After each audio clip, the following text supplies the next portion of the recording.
freedom,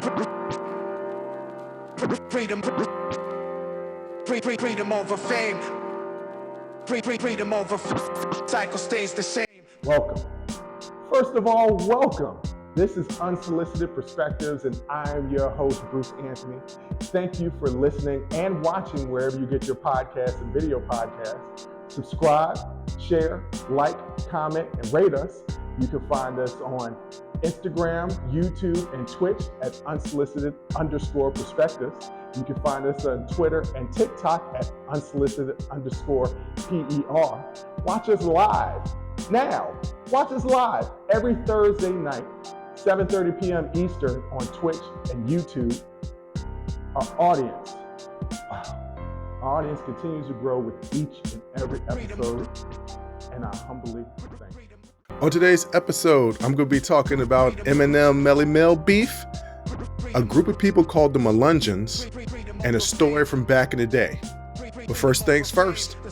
Hey there, podcast listeners. It's Bruce Anthony here, and welcome to another episode of Unsolicited Perspectives. Today, I want to talk to you about something that's been on my mind lately, the importance of staying hydrated and taking care of ourselves. Whether it's prioritizing our health and wellness, or gearing up for festival seasons, or just gearing up for whatever season or time of year, there's one brand that's been my go-to for all things hydration, Liquid IV. Speaking of health and wellness, let's dive into how Liquid IV can fuel your well-being. Imagine starting your day off right, feeling refreshed and energized. Liquid IV Hydration Multiplier is the missing piece in your daily routine. With just one stick, you get 5 essential vitamins and 2 times faster hydration than water alone. It's perfect for those early mornings, pre-workout boosts, moments when you're just feeling run down, or even after a late night or long flights. I absolutely love how convenient Liquid IV is. The packaging makes it easy to bring with me wherever I go. And let me tell you, it's become vital daily part of my routine. The flavors, let me tell you something, they're incredible. From refreshing sea berry and strawberry lemonade to classics like lemon lime and watermelon, there's a flavor for every preference. It's like a burst of hydration with a hint of deliciousness. Picture this. 1 stick of Liquid IV mixed in 16 ounces of water, hydrating you 2 times faster and more efficient than water alone. And with 12 mouth-watering flavors, you'll never get bored with your hydration routine. Plus, Liquid IV is packed with 5 essential vitamins: B3, B5, B6, B12, and of course, vitamin C. It's also made with premium ingredients, non-GMO, free of gluten, dairy, and soy. This is hydration at its finest. But it doesn't stop there. Liquid IV believes that access to clean and abundant water is the foundation of a healthier world. That's why they partner with leading organizations, finding innovative solutions to help communities protect both their water and their futures. It's incredible to know that Liquid IV has already donated over 39 million servings in 50 plus countries around the world. They truly walk the talk. Get 20% off when you go to liquidiv.com and use code UNSOLICITED at checkout. That's 20% off anything you order when you shop Better Hydration today using promo code UNSOLICITED at liquidiv.com. Remember, folks, taking care of ourselves should always be a priority. So why wait? Head over to liquidiv.com, pick your favorite flavors, and experience hydration like never before. Stay refreshed, stay hydrated, and keep rocking those unsolicited perspectives.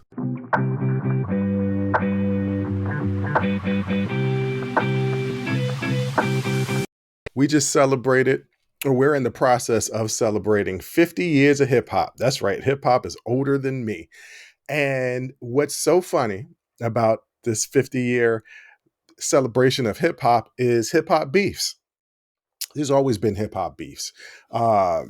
Just in my lifetime, when I was listening to music, you got KRS-One beefing with folks. You got Kumo D and LL Cool J. You got, of course, Nas and Jay-Z, Ja Rule and 50 Cent. And Billboard just came out with the top 50 greatest rappers list. And on the list were 2 rappers who are currently beefing, Eminem and Melly Mel. Eminem was placed 5th, which I don't know if that's the proper placement. He should probably be higher. And Melle Mel was placed 48th. And Melle Mel had a real problem with this, saying that if Eminem was a black guy instead of a white guy, he would just be average. Using that same old reverse racism. I don't know if it's really reverse racism, because racism, they have to have the power structure. But okay, so let's just put it in simple terms for people to understand reverse racism. It's the same thing that they said about Larry Bird. If Larry Bird was black, he would be just another good basketball player. In fact, the matter is, Larry Bird is one of the greatest basketball players that ever played the game. Black or white, doesn't really matter. Eminem, also one of the greatest lyricists.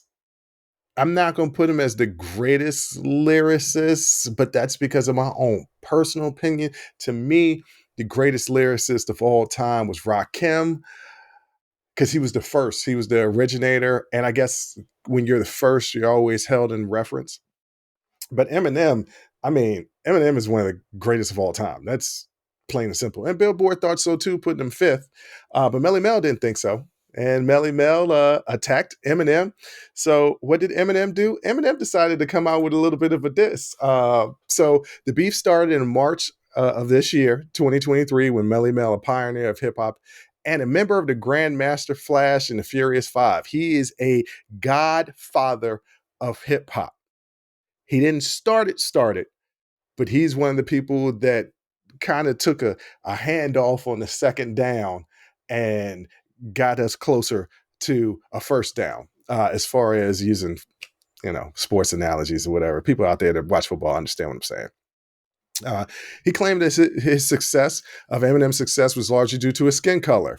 He said if Eminem was black, he would just be considered one of the top. He wouldn't be considered one of the top 5 rappers alive. Eminem responded with a diss track called "The Realest," which was leaked online in July of this year, 2023. In the track, Eminem mocked Melle Mel's age, relevance, and legacy. He's taking a shot. I mean, he's no longer relevant. Well, now he's relevant. But I mean, Melle Mel hasn't been relevant in the rap game. Let's put it this way. I've been a rap fan since about 88. I think that's when I really started getting into rap, around 88. Melle Mel, I didn't know anything about Melle Mel at that time. He was not relevant at that time, and that was in 88. So of course he wouldn't be relevant in 2023. I don't know about attacking his age, and that's it's a big ages. His legacy, he does have a legacy in the rap game. That is absolutely the truth. He's one of the pioneers of the rap game. Eminem also accused him of being jealous, bitter, and hypocritical. Now that is true. On Math Hoffa's video podcast, you can find it on YouTube. Method Man was on, and this isn't a verbatim quote, but he's just said, Melle Mel hasn't shown love to the younger rappers and has always kind of shitted on them a little bit, when the rappers like Method Man were huge fans and they've only wanted to show love. That love hasn't really been reciprocated. So Melle Mel might actually be bitter. And I would understand if you're one of the pioneers but haven't reaped the financial rewards. That sucks. But here's the thing with pioneers. Pioneers, this is the thing. If you're a pioneer, you don't get to get the spoils of the war. Your spoils of the war is accolades and recognizing the fact that you were one of the people that helped get us to this point. But pioneers rarely get the gifts and the spoils of war. So, yeah, that's unfair. He said, now this is Eminem saying this. Eminem said that Melle Mel was not a real pioneer of hip hop, but a follower of other artists like the Sugar Hill Gang and African Bambaataa. He also said that Melle Mel was not a real MC, but a singer who used hooks and melodies. All right, well, that's true and false at the same time. Let me explain. Melle Mel is a pioneer because he took what was ahead of him and progressed it along. So in that essence, he is an absolute pioneer. At the same time, he did follow artists like Sugar Hill Gang and Africa Bambaataa. But I would say that Eminem is a direct descendant of Rakim, right? So could Eminem be a pioneer of rap? Yes. I mean, he's a GOAT. He's one of the greatest of all time in rap. I hate when people say one of the greatest of all time. You're either the greatest of all time or not the greatest of all time. He's not the greatest of all time. I don't know who really is the greatest of all time. If you have my opinion of who the greatest rapper of all time is, I would have to say Jay-Z, because he's been relevant for so long, and he's a lyricist as well, and he's made hits for the club, for the car rides and all that stuff in different genres of music. When he crossed over and did that little mix up with Linkin Park, that's just my personal opinion. As far as wordsmith, Eminem is right up there. I don't know if he's the greatest wordsmith, because like I said, I choose Rakim over Eminem, but Eminem is second to me as far as being a wordsmith. He's actually, is he a better, his entendres and the way he does his raps might be a little bit better than Rakim, but Rakim is still the pioneer, the one that started it. And he did it, and he was light years ahead of everybody else at that particular time with that rap style. But Eminem is a follower of Rakim. I'm not a rapper, even though I claim to be. I did have a mixtape in 2001 that never hit the streets. Matter of fact, my boys laughed at me. I still thought it was hot. And some of my friends still quote some of the songs. So obviously they were a little catchy, but rappers are all descendants of people before them. So you're all followers. You took something because you were a fan first, and then you borrow from other artists. That's just kind of what it was. So that's what Eminem did in his diss track, The Realist. Melle Mel decided that he was going to retaliate. Now, let me rewind and say when Melle Mel was actually rapping. This was the early 80s, and I'm not talking about like mid 80s, 84, 85. Hear what I said. The early 80s, 82, 83. Back then, they was doing them Dr. Seuss rhymes. Like red is blue and blue is green. Man, I mean, you know what I mean? Like that, like that's what they were saying. 1, 2, 3, 4. I'm coming through. I'm kicking in the door. Like these were the rhymes that they were doing back in the day. And he decided, because Eminem came out with a diss track, that he was going to come out with a diss track as well. And he retaliated with his own diss track called Melle Mel's Response to Eminem's Latest Diss. That was actually the name of the diss track, Melle Mel's Response to Eminem's Latest Diss. So you have The Realist, that was Eminem's diss track song, and Melle Mel's diss track song was literally called Melle Mel's Response to Eminem's Latest Diss. Just from the titles, we see this ain't gonna be a good fight. It was released on August 8th, 2023, and the track Melle Mel called Eminem a piss. I said that right. Piss. Piss, and a Pee Wee Herman. Now, shout out to Pee Wee Herman, who just passed away. I think it was last week or the week before. In the 80s, Pee Wee Herman was huge. Pee Wee's Herman, Big Top Playhouse, all those movies, the TV show, I was on it. Pee Wee was huge. He had 2 movies. This was when movies, like, they weren't getting greenlit like they are now, where everybody has a movie out because we have all these streaming platforms. It was a lot harder. Pee Wee Herman was so popular. He had big movies. Once again, Pee Wee Herman was in the 80s. That's when he was relevant, in the 80s. So not only did Melle Mel call Eminem a piss, he called him Pee Wee Herman in his rap in 2023. Okay. Okay. That's all I had to say. In the diss track, Melle Mel also questioned his credibility, his skills, and influence. I don't know how Melle Mel can question his credibility or his skills or his influence. If you want to say Eminem maybe didn't have an influence in Black culture, I mean, maybe there could be an argument for that. But rap and hip hop is Black culture, and he spawned some lyricists who were also Black, because very few people in the Black community will say Eminem don't have skills. Like everybody would say Eminem can rap.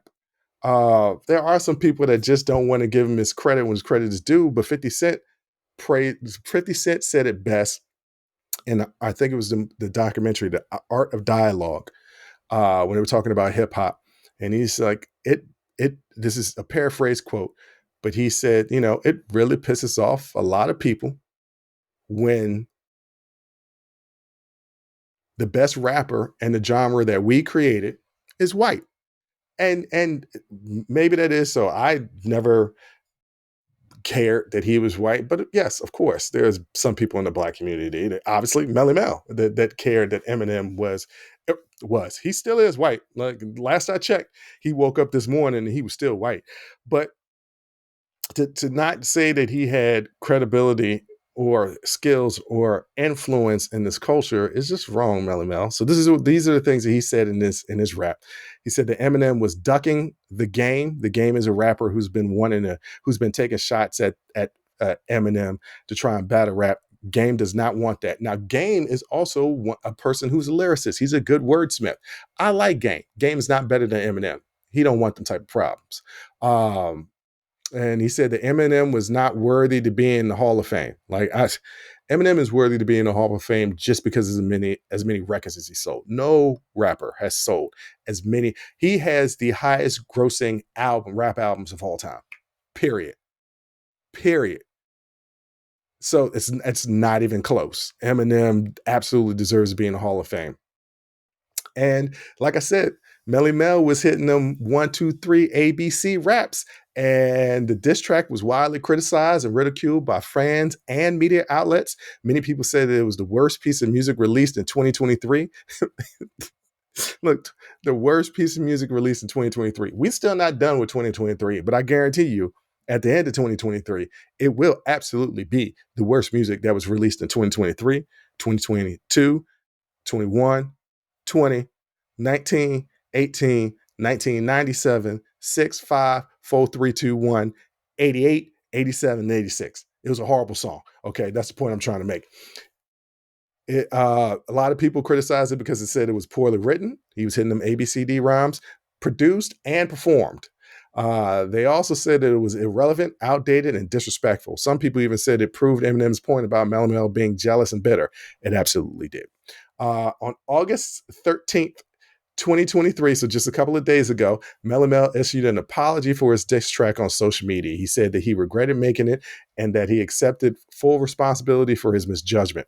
He said that he recognized Eminem's exceptional prowess as an MC and that his choice of words were misguided and ill-conceived. He said that he wanted to contribute and engage an enjoyable endeavor to enrich the cultural landscape, but his response fell short in its execution.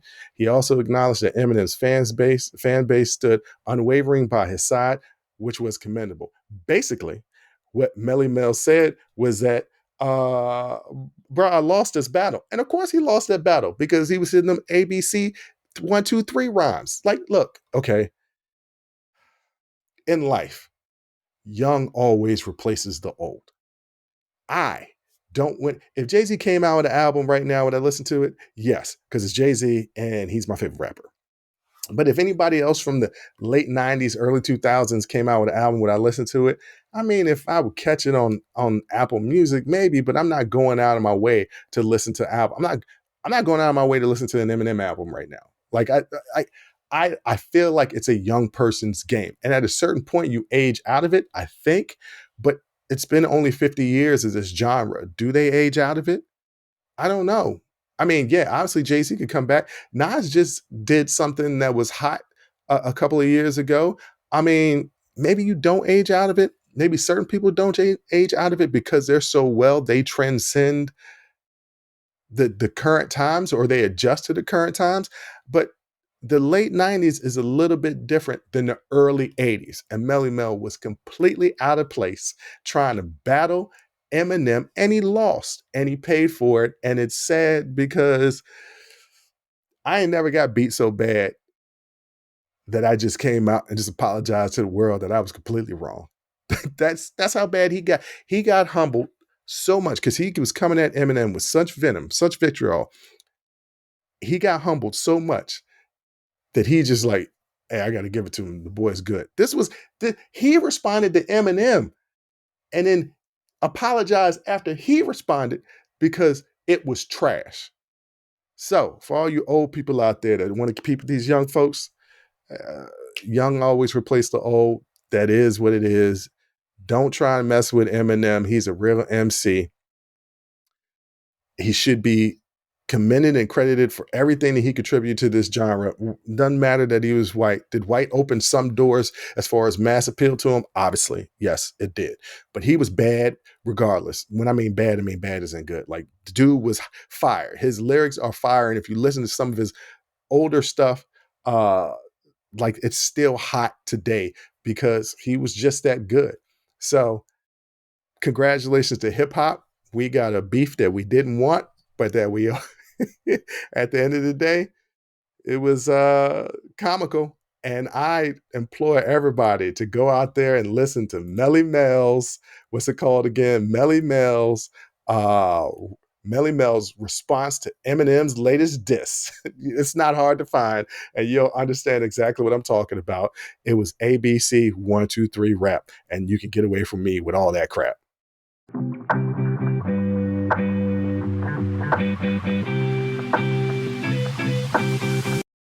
I had something interesting come across my TikTok timeline, and I get on people all the time about using social media as an instrument to learn. My background being a historian and doing that little bit of time studying journalism, I do research. That's what you do. You do research. But every now and then something will come across my timeline on social media that sparks an interest. And a gentleman created TikTok that talked about hillbillies, right? And this misconception of hillbillies and where they come from and what we identify as hillbillies and where they come from and their background. And basically he was explaining the Melungeons, which I had never heard of before. And so he went through his detailed explanation of what Melungeons were, and I was like, okay, this is somebody on TikTok explaining to me what Melungeons are. Let me do a little bit more research. And what I found out was extremely, extremely fascinating as far as the backgrounds of Melungeons and their importance, their historical importance in the discussion of America, and why learning about history, the true history of this country, is so very, very important. So much of the atrocities of this country get swept under the rug or whitewashed. And I mean that literally, whitewashed. It's white people rewriting history. And let me be clear, it's not all white people. It's white people who don't want to feel ashamed about the past. And the common thing that gets said is, that didn't have anything to do with me. Why do I need to be faced with this? Why should I feel ashamed about it? And shame is, or guilt, that's your own thing, right? If you feel ashamed or guilt, as I've said before, guilt is nothing more than an arrow in that moral compass. That's it, right? If you feel guilt, there's a reason why you feel guilt. And why should you feel guilty? This country has some atrocities, right? And they should be whitewashed. And also, it's really selfish to enjoy all the benefits of this country that you had no part of. What I mean by that is, you weren't out there fighting the Civil War. You weren't out there fighting the British to gain independence. You weren't. Those were people that were before you. But you still take part and celebrate everything that you get from that. Freedoms, democracy. Right. You can't take the good without taking the bad. It's all encompassing, right? You have to take all of it, not just the good, and you can't pick and choose what you want. This is history. This is the truth. There's some good things about this country, and there's some bad things. The Melungeons are a community that was based in the Appalachians. And the Appalachians stretch from like North Carolina, South Carolina to Virginia. And that's where these people basically spread out. Now, their ancestry is interesting because they're mixed ancestry. They're mixed with European, African, and Native American. All these people merged together in the late 1800s, went off into the Appalachians, and like created these communities. What does that mean? It was a mixed community. That's what they were. They were the white and black people and Native Americans all mixing together, basically the country. Um, where does the name come from? As far as Melungeons, it comes from, different backgrounds. It's basically, at the time that it was created, it was a slur. Now we use it to actually define who these people are. I looked up if there was a different term. Like, we don't call them Indians anymore. We call them Native Americans or indigenous people. I think it's the new term. There was these group of people didn't have an evolution on what they are called. If they do, please, by all means, reach out to me. I'm always wanting to learn more. The research that I was doing, I didn't find anything, but trying to find a lot of research on these people was very, very difficult in the first place. Now, why am I bringing all this up? I'm bringing all this up to teach you about history. I'm a history teacher, but there's going to be a plot twist at the end. So it's very, very important that you listen. Truly, truly is important that you listen.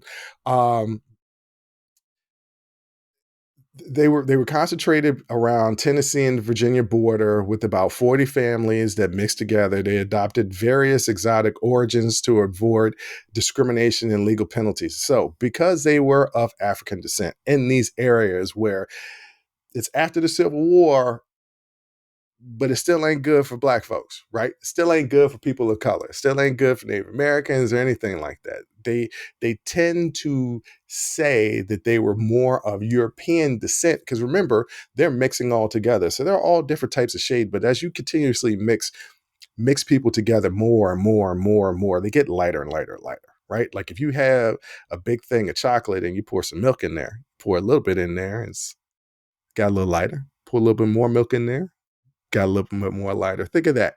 And conversely, think of, if you got a big glass of milk, you put a little bit of chocolate in there. You put a little bit of chocolate, it's darker. A little bit more chocolate. The more and more chocolate you put in there, it gets darker. The more and more milk you put in there, it gets lighter. So these people are mixing together, but they're trying to deny their African and Native American heritage because of all the discriminations that are going on, because it's after the Civil War, but it still ain't nice for these folks. So they said they were more European, but what ended up happening was, because they were still of a darker tint, they were created, name was given to them, Melungeons, which was a derogatory term at the time. It probably still is a derogatory term, so that's going to be the last time that I say that for this broadcast, to describe these people. They weren't Black.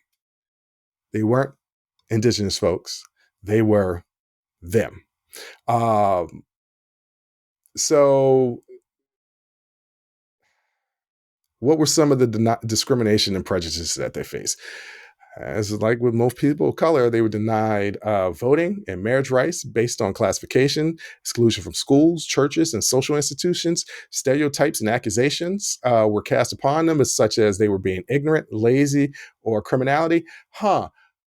Where do we hear this a lot? Well, we hear this as a description of Black folks. We hear this description as, we heard this as a description of Irish folks too back in the day. And we hear this description of everybody crossing the border. I wonder why they portray people like this. They portray people like this, and they give these people these portrayals is to create classifications of, you are better than them. And when I'm saying that, they are saying you are better than them, that you are other white people who don't have as much money as, when they say, those people that are saying they are better than them are rich white people. All of this stems from wealthy, rich white people trying to maintain power.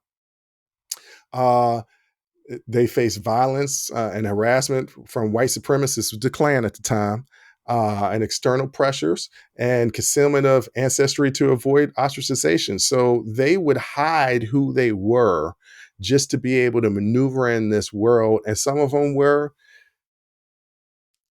passing, some of them were passing and didn't get discriminated against. Another very, very important thing that needs to be described about what happened to these people is the land that they were sitting on. These people were on rich natural resources land in Appalachian region, like coal and timber and minerals. So what would happen was, rich industrialists would come in, offer these people pennies on the dollar for their property, buy their property, create these coal mines and get out all of the resources that they could as far as business. Then they would hire these people as cheap labor, wouldn't pay them well, wouldn't give them any benefits, and didn't give them any benefits despite the fact that they were working in environmentally hazard and health risk industries, like coal. Everybody understands how dangerous coal mining is. So not only were these people sitting on land, not only were that was profitable to rich white people came in, bought the land from them. And you say, well, they bought it, they sold it. Yeah, but these people didn't know what they were sitting on.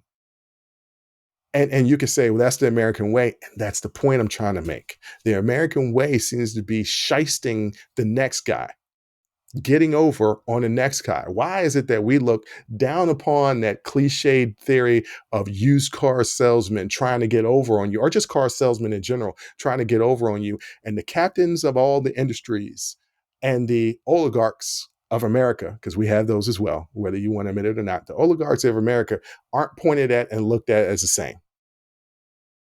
They're the same. Okay. So they stole the land from these people, built these industries, got rich, employed these people, underpaid them after stealing their land, and put them in harsh working conditions. Why? Because they thought they were lazy, shiftless, and beneath them, despite the fact that they're doing some of the hardest manual labor there is out there.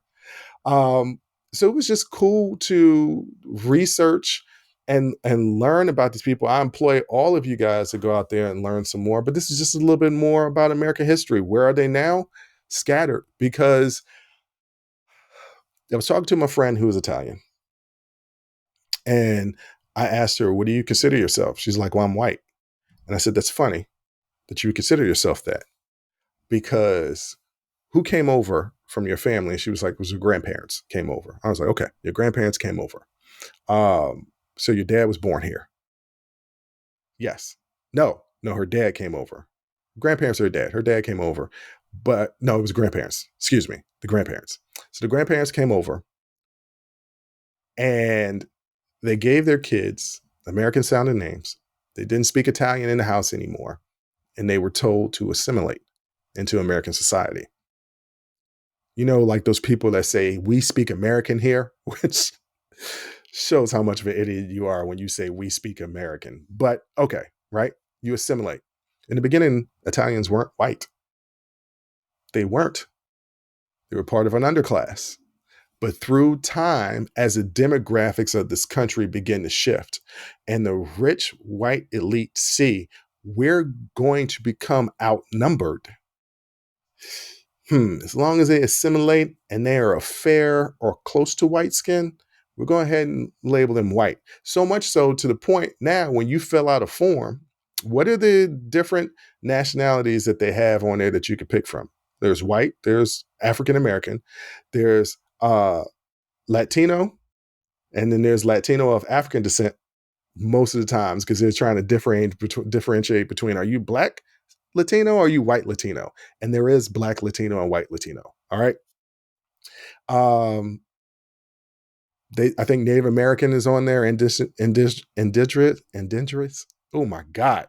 I cannot speak to say indigenous people, Asian American, and Middle Eastern, right? Like those are the differentiators of the census. So for all those people that were considered non-white when they first got here, they're now considered white. Italians, Jewish people, Irish people were the first indentured servants, and literally in New York had signs where it'd be like no dogs, no Irish, right? Now they're white. Now they could be accepted in white because the demographics of the world changed. So a lot of these people that were living in these Appalachians, that had this land stolen from them, that had already going back to the late 1800s, the early 1900s, decided to hide their ancestry in order to fit in to society so that they would not be discriminated against. In essence, losing their culture. That's the American way. You either conform to what we do here, or we're going to make your life living hell. And it's funny because I didn't know anything about these people. I'm a historian. I study American history, and I knew nothing of these people. How much history do you think is out there? of people having atrocities done to them that you just don't know about. And so, in that essence, going back to my original thought process, social media can be a good tool to open up people's eyes to certain things. I caution people to just take the social media aspect and run with it. Like, don't take those short clips that you see on Instagram, Twitter, TikTok, and then run with it as fact. Let it create a spark and then do a little bit of research and figure out what the truth is on your own. A lot of information you got to find for the atrocities that this country has done. A lot of times you got to dig deep to find it. But luckily, through technology and scholars that are writing about this stuff, that have been writing about this stuff, where you can find the information, you can gather and you can learn. Now, I told you that there was a plot twist. Now, remember, I told you that the origins of these people are European, so white, African, so black, and then Native American, indigenous folks, right? They were white, black, and Native American, which means that they were part black. A lot of them were black. If you took Virginia's one drop rule, they were black. So who are some of the prominent people that are in this group? You'd be amazed. Abraham Lincoln is number one on the list. We always said he was the first black president. Now we got a little bit of proof. He's one of the people. He's one of the famous Melungeon people. Elvis Presley. You couldn't tell me he didn't have a little bit of black in him. Come on now. Now that I did it, that people say, well, he stole our music and everything like that. That was partly his music too. He was just reintroduced to his origins. That's all that was. He was just reintroduced to his ancestry and his culture. That's all that was. Cher.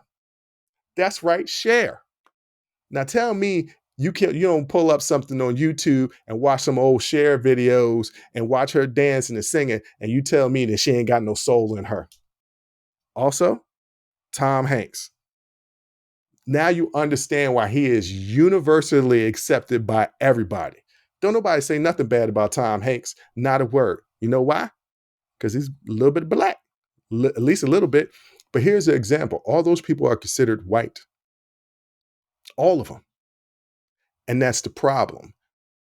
People of African descent, black people like myself, people of Native American descent, lost that culture and lost the ability to see people succeed and see them as them, a part of them, and be able to say to themselves, I can do that too. Nobody believed that they could be president until when? Jesse Jackson ran in the 80s. I'm sure there's some other black people that ran in the 70s. They damn sure wasn't running in the 60s, right? But the whole time, Abraham Lincoln was right there. And there have been theories that he was black and passing. That's been like a historical theory that he was black and passing. Now we know. But he considered himself white. Or maybe he didn't. Maybe he was just saying that in order to, make it in this world, make it in this country, because that's what his ancestors told him that he had to do to make it in this country. It's the same old story anytime somebody comes to this country. You have to assimilate in order to be accepted. And if you're a fair skin, you might even get lucky and be considered white. Considered lucky in the standpoint of you can bask in all the privileges of white privilege. But yes, Tom Hanks, you look at him as a white man, but he ain't all white. Cher, Elvis. So this was cool. There's probably more people out there. There's been theories about Babe Ruth, about him being black. The fact of the matter is, the point I'm trying to make is so many people lose their identity when they come to this country. And it's sad because this country truly doesn't have their own real identity. When people say, what's the American way? What is the American way? Like, can we describe what our American cuisine is that isn't borrowed from another country? Maybe, I don't know. Like, I would say hamburgers, but that's from Germany. Hamburg, Germany. Hamburg, not hamburger, Hamburg, Germany, right? Could it be hot dogs? That's just an offshoot from sausage. It's Polish. right? Like what is it? Apple pie, but it's also called Dutch apple pie. I don't know. I don't know. All that's the history of this country. We borrowed and we turn it into our own. We remix it. And I don't know why we can't be proud of that. Why can't we be proud of the fact that Americans make Italian food a lot differently than Italians make Italian food, but it's still good? Americans make Mexican food a lot differently than Mexicans make Mexican food, but it's still good. Chinese Americans make Chinese food a lot different than what it is in China, but it's still good. There's nothing wrong from borrowing and remixing. It goes back to the first segment. Yes, all those rappers are descended from rappers before them. They borrow from their style and remix it. And that's the American way. We should just acknowledge that. Acknowledge that sometimes we are originators of something. We're more originators of music, right? Like, and maybe movies and art. Like, that's kind of our thing. And then we borrow from other things and remix it and make it our own. But the point is to acknowledge our past and realize that it all comes from something, and realize that even if you're different in this country, hold on to that individuality, hold on to your culture. There's nothing wrong with integrating American culture into your culture, but don't push your culture aside to completely be ingrained in American society, because American society is nothing more than remixed other cultures.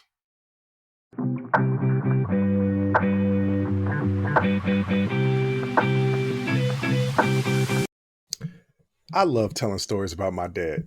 My dad is a funny character. And it's a growing appreciation I have for my father as I've gotten older, because I tried to pull so many scams on my dad when I was younger. And he would always tell me, you're not as slick as you think you are. Everything that you did, I'd have done it. So I see you coming from miles away. And I would always think, I got over on this one. So he would let me slide on certain things, because he would be like, you know what, that's not a fight that I'm going to fight. I don't need to fight this boy on everything. But then sometimes he would have to pull my card on some of these slick schemes that I had. And make no mistake about it, I was always trying to pull a slick. I'm always trying to wiggle my way out of a situation. All right. Like, I could never just be straight up and deal with whatever consequence I had going on. So this was a time that I tried to change my grades on my report card. So it's 1995. I'm a sophomore. No. It's 1994. I'm a freshman in high school. And if I'm 14 years old, that means my dad is 35, 36. Still a very, very young man, right? Still a very young man. And I had not done so well in one quarter in my report cards. And there was this one particular class I really didn't do well in, because I really didn't do well in that class all the time. And that was science. I forgot which one it was. It may have been chemistry or biology or something like that. But I was never good with the sciences, which is crazy because I'm great at math, but not good in the sciences. And I end up getting a D. That's right, a D as in David, which is not a good thing. I don't bring home bad grades like that, not at this point in my life. And so I didn't want to deal with the repercussions, because what the schools would do in Virginia was you would get a report card right before Christmas, right before school let out for Christmas break. Why did they do that to us? Because if you got a bad report card, you're going to ruin your Christmas. So it's 1994. NBA Live 95 isn't out yet. It's called NBA Showdown is out. And I definitely want that for Christmas. I want my NBA Showdown. And so, I get what I asked for Christmas, because I don't ever ask for much, right? I only ask for things on my birthday and Christmas, and it's always a video game, and the rest of the stuff is just filler. So I know I'm going to get that, but I know that it's going to be taken away from me if my dad sees this report card. So what do? They had little paper report cards. It wasn't like this cardboard thing. I was like, I'm going to make a copy of it and just change the grade. Now, this is before computers, where you could really go in and change the grades. I don't know what they're doing now, but back in the days, you got a paper a piece of paper that had all your grades on it. So my genius idea was, even though the logo for our city schools was in blue ink, which means it had a little bit of color in it, Kinko's or whatever it was called at the time, the copying center, only did black and white ink. So I was like, he's really not going to notice the color because he ain't paying attention to that stuff. Plus, he has bad vision anyway. So I was like, I'm going to go to the copy place. I'm going to change the grade. So I went in the newspaper and I cut out a B, right? And I pasted on top of the D and I copied it. And I remember showing it to one of my friends that played on the basketball team because I went and did it before basketball practice. And he saw it and he was like, yo, why do you have a copy of your report card? And I was like, you know it's a copy, huh? He was like, yeah, obviously I know it's a copy because it's not in color. I was like, yeah, but you know that. But my dad won't know that. He was like, yeah, but it still looks like a copy. Remember, this is 1994. The copies don't look that great. And I was like, nah, you can't see that it was a D. You see, it was a B, and I think I'm gonna get away with it. He was like, I don't know. I was like, I'm gonna give it to him real fast. I crumpled it up a little bit, like to act like I would have balled it up because I was mad to make it look more realistic. Folded up, put it in an envelope, and went home. I waited a couple of days because my parents didn't know when the report cards came out. They knew that the time frame, but not the exact date. So I had a little while to build up the courage to give my dad this copy of my report card. So I built up the courage and I say, hey, Dad, I got my report card. And I think it was like literally the week we got out for Christmas break. So it's like maybe a week before Christmas, something like that, 5 or 6 days before Christmas. So I know more than likely he has already gotten my gifts, right? They've already gotten the gifts. So now I'm going to get him a report card. He's not going to take away my Christmas. He won't do that. So I'll deal with whatever punishment I got coming, but he's not going to take away my Christmas. So I give him the report card. He looks at it, pauses, looks at it a little bit more and goes, And I'm like, everything okay? And he goes, okay. And I said, okay, Dad. And I walk away thinking I'm scot-free. I go back into my room. I think I was playing Madden. Yeah, I went back in my room, was playing Madden, you know what I'm saying, on my little 13-inch TV. And I'm feeling good about myself because I done got away with it. Get a little knock on my door. Open the door. It's my dad. And he's got that puzzled look on his face again. And he's got the report card in his hand. And he's like, son, is this your report card? I was like, what do you mean? Is this your report card? I said, yeah, Dad, it's my report card. What you talking about? He said, okay. Because it looks a little different than your other report cards. I was like, it does? It seems like it's the same to me. No, this is a little different. I was like, I don't know. That's what they gave me. He said, okay. All right. Close the door again. Because he walks away. I close the door again. Go back to playing Madden. I'm starting to get a little nervous because he's asking a lot of questions. And he don't really ask me a lot of questions, but he's asking me a lot of questions. And I'm like, all right, but he walked away again, so maybe he bought it. I get another knock at the door. I open the door. It's my dad again. And he's like, so I'm going to ask you one more time. Is this your report card? Yeah, Dad. Yeah, that's my report card. Yeah, that's my report card. He said, okay. Real calm. Real calm. This is exactly how he said it. I'll never forget it. It was so many years ago, but I'll never forget it. He says, okay. All right. I'll tell you what I'm going to do. I'm going to call up the school, and if the school verifies what this piece of paper says, we're cool, and I apologize for questioning you, son. Walks away. I say, okay.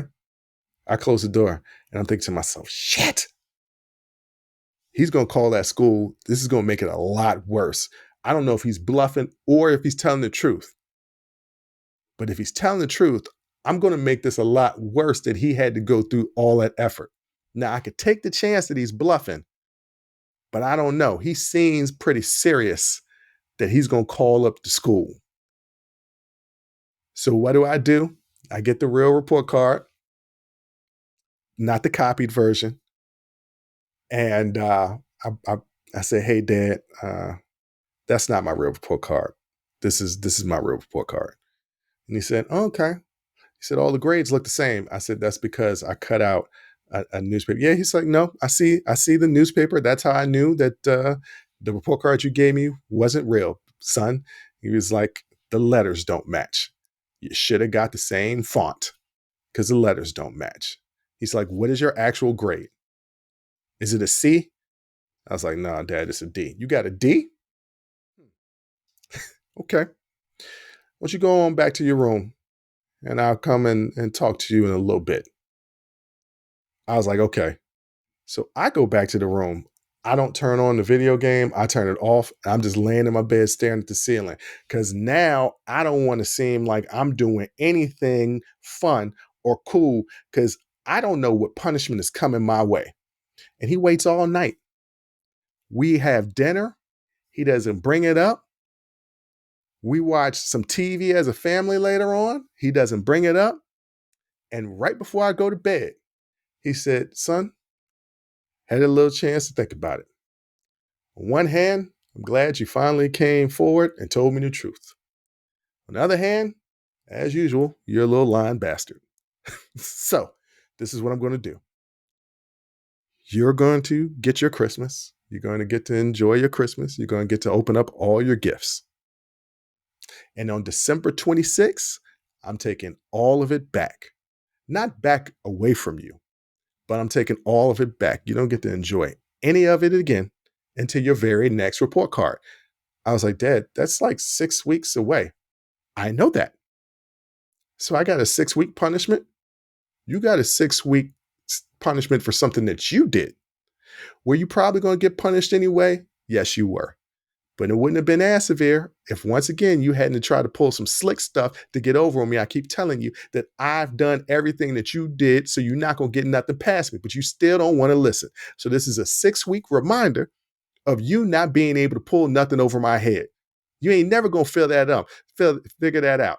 Dumbass. You always do this. And then he starts getting angry and angry thinking about it because I try to pull a fast one over him, not realizing that he's smarter than me and is going to figure out what I'm doing. And it was a dumb ass plan in the first place. So sure enough, Christmas Day comes and I get to open up my gifts. I got my game, right?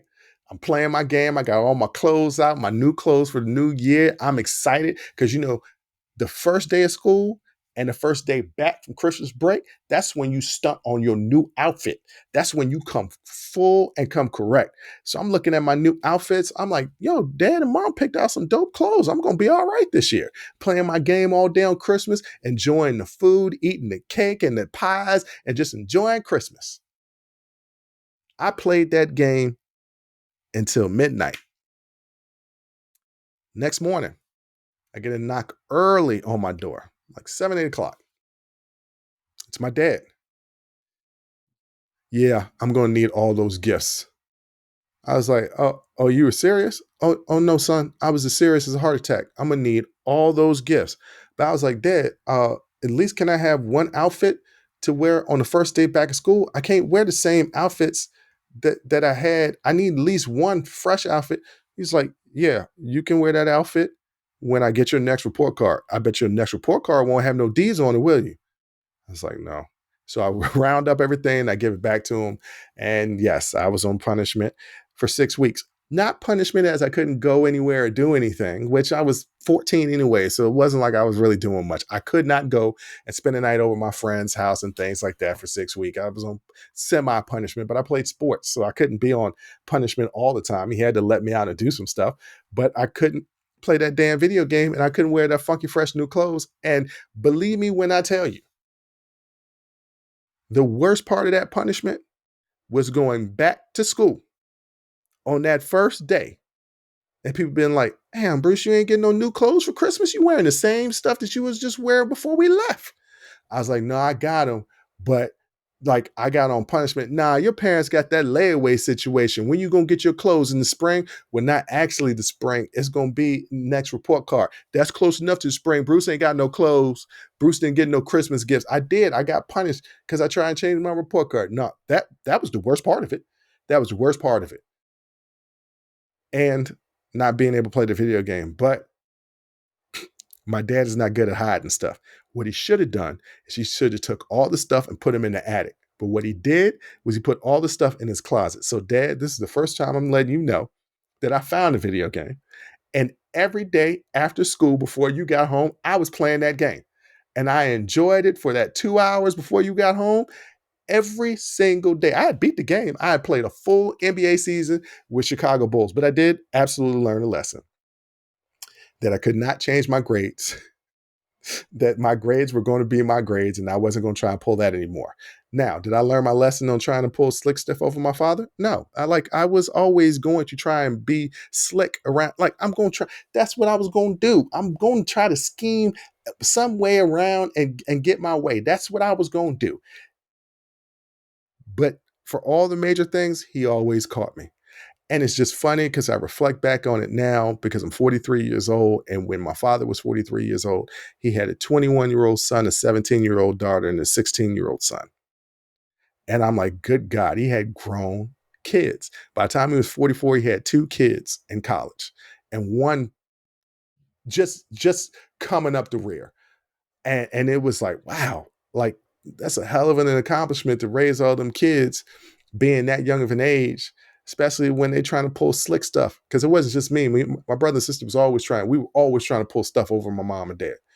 And sometimes they let us get away with it. Sometimes they didn't. And in this time, my dad didn't let me get away with it. He pulled my card out and gave me one of the worst punishments that I could have ever received. He took away my Christmas gifts, but I got him back because my grades got better and I got him back. And after that 6 week was up, I was fresh to death when I went back to school. But on that note, that's it for today's episode. I want to thank you for listening and watching wherever you get your video and audio podcast. Remember, you can find all the information on the podcast on our website, unsolicitedperspectives.com. We even got a store. Check out the t-shirts, buy a t-shirt for your whole family. All that money that comes back to us, whether it's through donations or a Patreon page or t-shirts through the store, help continuously fund this podcast and this video podcast so we can keep giving you this content each and every week for absolutely free, except for the Patreon. But you get more shows on there. And once again, I got to remind you guys, the Patreon page, that After Hours Uncensored is a sibling happy hour that's uncensored. And for those people that do have the Patreon, y'all know what I'm talking about. We get a lot of feedback that y'all really enjoy the shows because it's completely uncensored and all the words that I won't let my sister say on this main broadcast, I let her say on the Patreon page. And hell, I say it too. But once again, thank you for listening. Thank you for sharing. Thank you for liking, commenting, and rating us. And until next time, as always, I'll holler. Thank you for listening to Unsolicited Perspectives with Bruce Anthony. Please subscribe, like, comment, share, and donate. Donations help us keep giving you this free content each and every week. Until next time, Audi 5000. Peace.